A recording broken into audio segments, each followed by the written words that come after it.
उत्तराखंड में मौसम एक बार फिर करवट लेने को तैयार है। जी हां, आपको बता दें कि पर्वतीय इलाकों के साथ मैदानी क्षेत्रों में भी आज मौसम बदला रहेगा। तो वहीं आपको बता दें, जून की शुरुआत भी बारिश और तेज हवाओं के साथ रहेगी। साथ ही मौसम विभाग ने राज्य के कई जिलों में बारिश और तेज आंधी तूफान को लेकर अलर्ट जारी किया है। शिरडी से आपके शहर चंपावत में पहुंचे हैं ज्योतिष हनुमान उपासक पंडित ओम प्रकाश जोशी।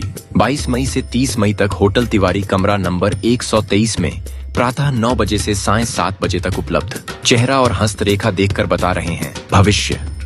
किसी भी प्रकार की समस्या से निजात पाने के लिए एक बार अवश्य मिलें। फीस मात्र 101 रुपए।